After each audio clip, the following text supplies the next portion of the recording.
Hello, and welcome to 15 Minutes of Fame.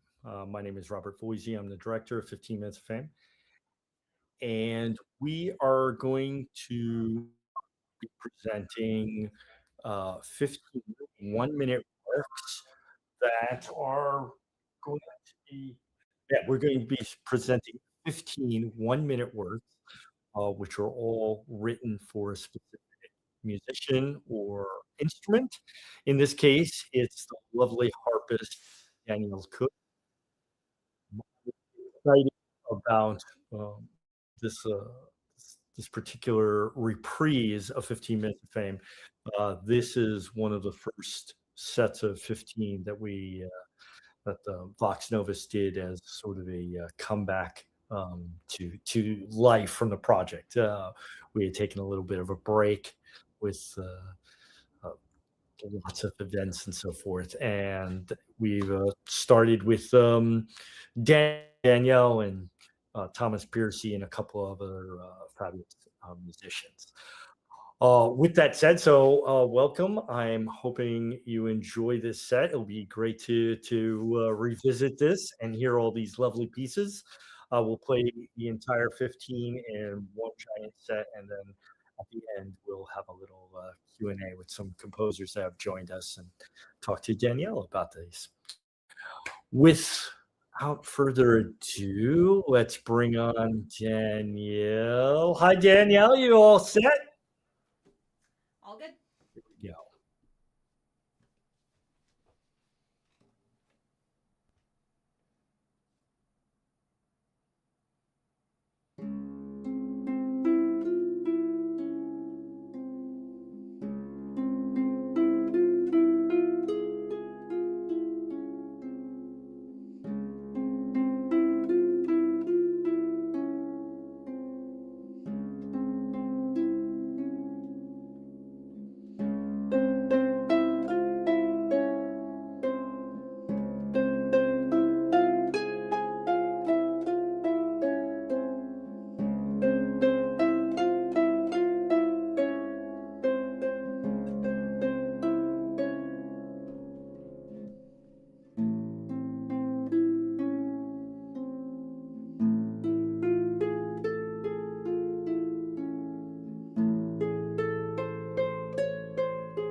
Woo!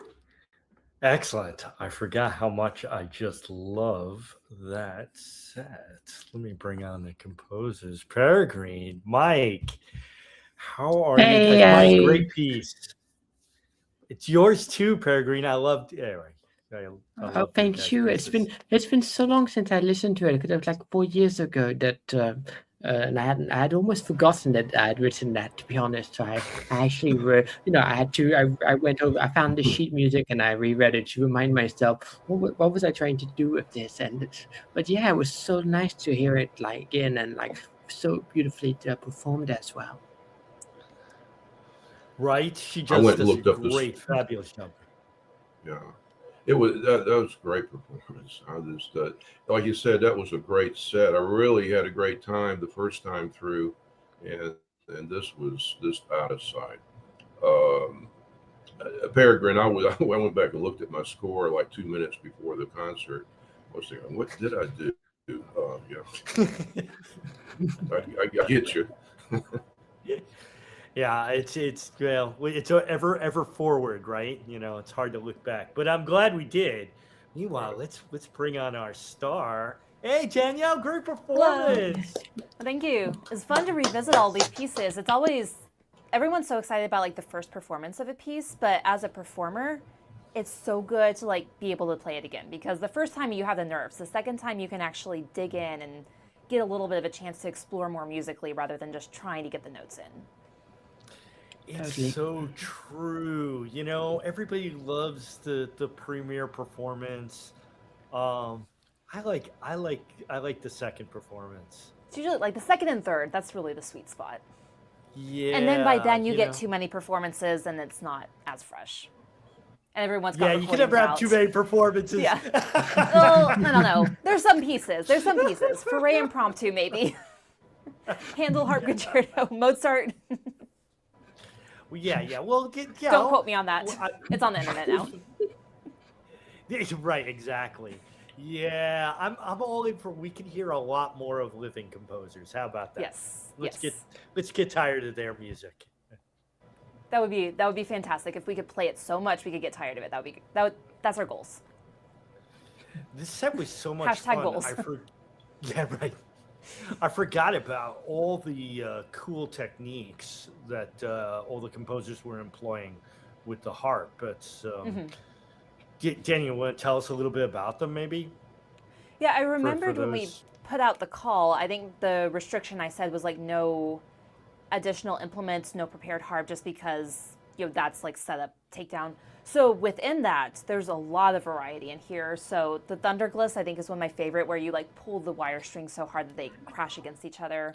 Right. Michael had the cricket glissando at the very end of his piece, which is fun. Xylophonic techniques. There was a lot in here, which was fun. It's fun And to it's fun to play what was the normally, but technique it's that- fun to add in more.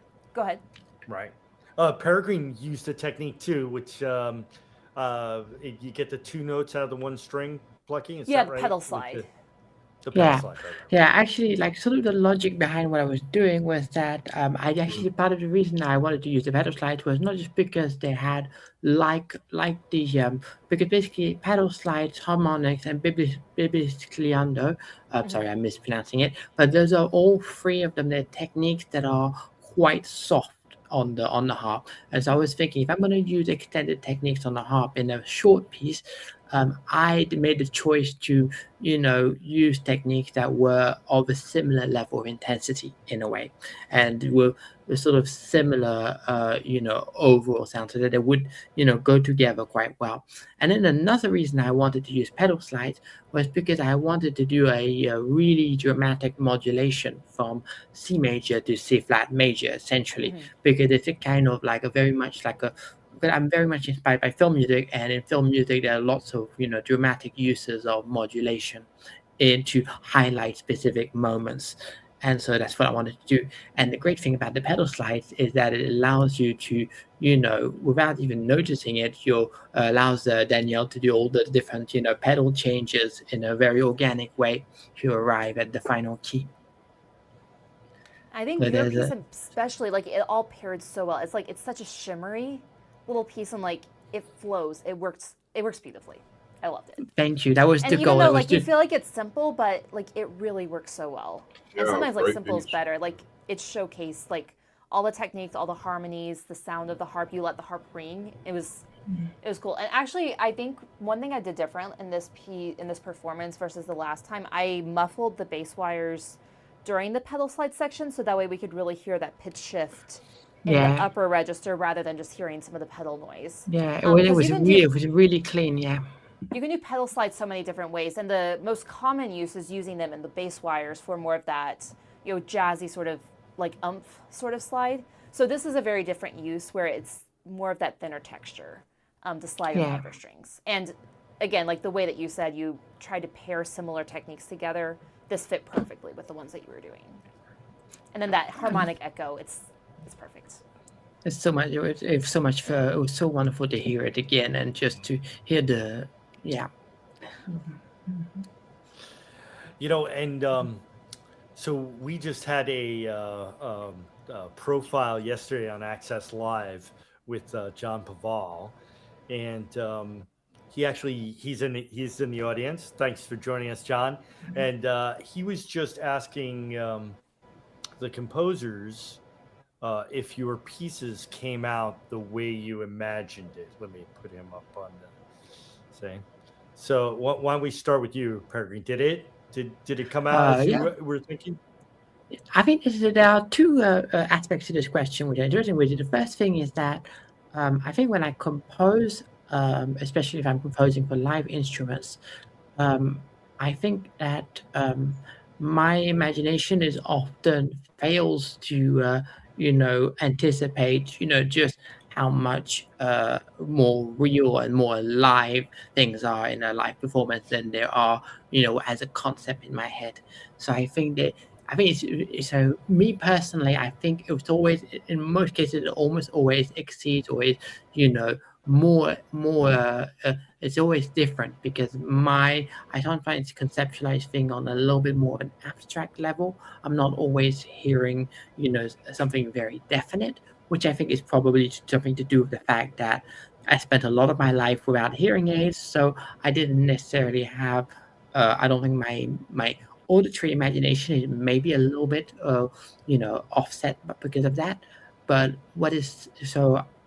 I do try to I conceptualize music a lot more as a result, because and then I'm always pleasantly surprised by the result when it is actually performed.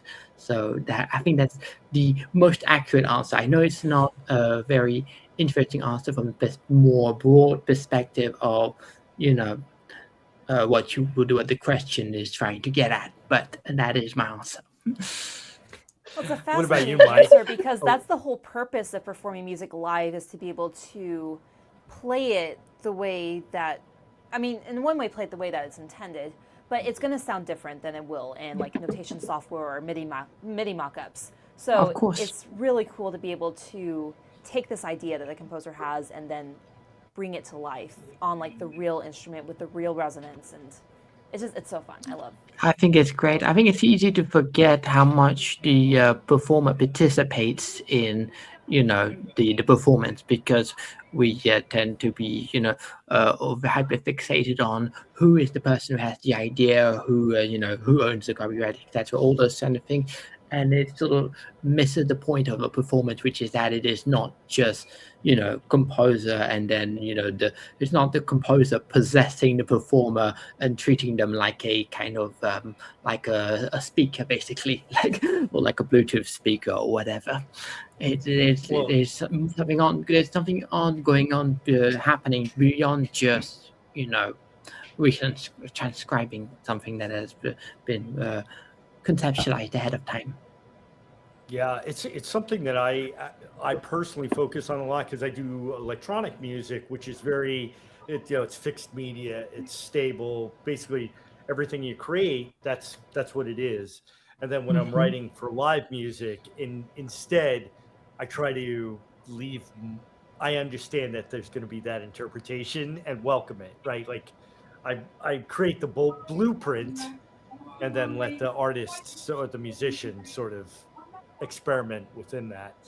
What about you, Mike? Rob, I was you way exceeded what I wanted, Danielle.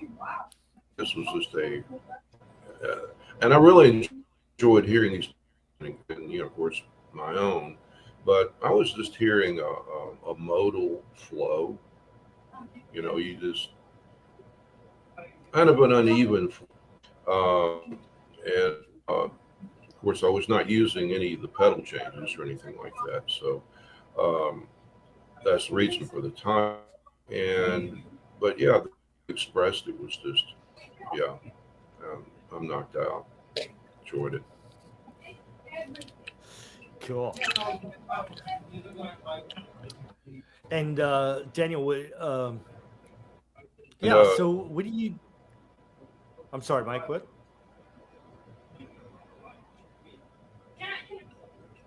I forgot what I was going to say, so we can move on. And yeah. So Daniel, with the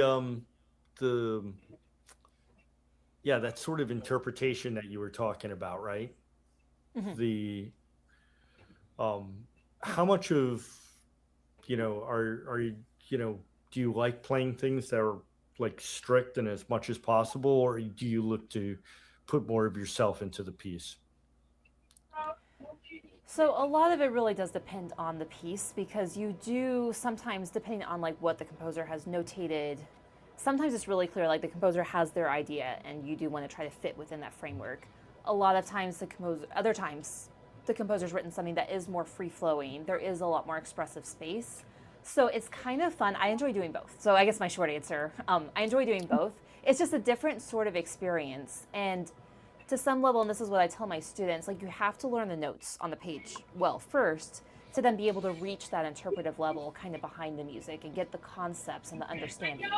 So you start out by trying to learn the notes, learn the rhythms, get the basic structure in place to then figure out that full picture that you're trying to communicate. And even if like it's more prescribed, like, Mozart Flute and Harp Concerto, because that's what I'm working on right now, you still find that musical flow.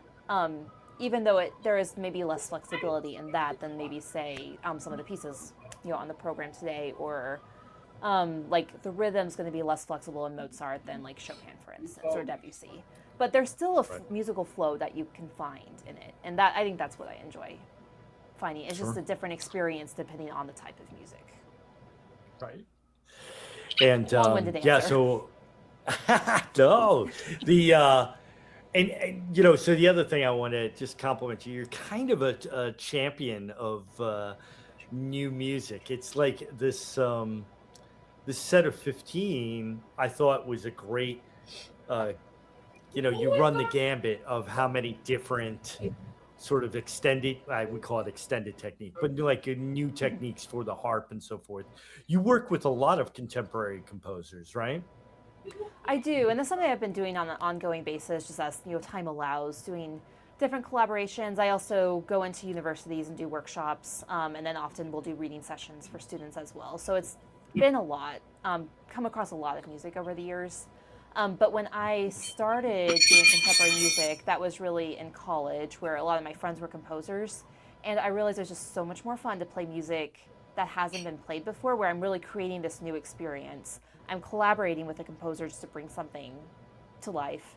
And it's so much more fun than doing that than adding yet another recording of the Debussy dances or the Ravel, where it's like, yes, I put it out there, but there's so many other recordings out there that are honestly better than what I could do at this point of time in my life. And it's like, do I want to do that and be competing, or do I want to like create something new? And of course, like it's a balance, because a lot of time the paid gigs are the ones playing older music with like orchestras, or you'll get hired in for a concert because they want you to perform a specific piece. So like I do a lot of both, but there is a joy in new music where you're bringing something new to life. You're working with someone who's alive, who's actually excited about what you're doing. Mozart's not really excited about what I'm doing right now, but working with all these composers, it's a lot more fulfilling. And plus, we're like helping progress music because it's more alive and evolving, because when I play something new, the composer gets that feedback, and with that is able to inform future compositions and tweak things and get better themselves. And we're able to like progress and try out new ideas, rather than playing something that I'm like, there's this typo, but I'm pretty sure it's a typo, but Mozart wrote it. What do we do with that? He's not here for us to ask. I'm picking on Mozart, but I mean, you can fill in the blank. And I look, and part of like 15 Minutes of Fame was literally designed for that purpose, is to be able to, you write an idea or something, whatever. It's a great way to throw it out there, see and get that like first performance and hear it and get feedback and decide like, oh, is that what I wanted, or is that not what I wanted? And then to be able to take that like sort of lesson and or experience and then put it to a future composition that might be better. Yeah. It's a lot of trial and error, but it's hard to do that without performers who are willing to help be part of that process. Exactly. Thank you, Danielle, for being in our orbit. We got to do another call. Yep. If life frees up a little bit, life is insane right now, but yeah, I would love to. Yeah, it would be great. Cool. Well, I want to thank everybody for joining us on this this little noontime jaunt. Does anybody out there have any other questions or comments or anything? Fabulous. Thank you again. Glad all to for be. joining. It's great. Oh, I should also mention, since he's here, wait, let's put it down here. Mike is going to be presenting 15 Minutes of Fame coming up in the fall. So everybody stay tuned for that. That's going to be another great set of 15 for toy piano. Nice. Yeah, that's going to be a lot of fun. And then I think, well, anyway, we've got a lot more 15 Minutes of Fame events on the horizon. Danielle, thank you again. I'm so happy you came and revisited these set of 15 of us. Yeah, absolutely. And Peregrine and Mike, I love your works. They're great. Glad you did Thanks. that. It's great. Awesome. Danielle, great to hear you play again. Yeah, thank you so much. So cool. Awesome. Thank you again, everyone. We'll see you at the next one. Bye. Bye. All right. Enjoyed it. This is great.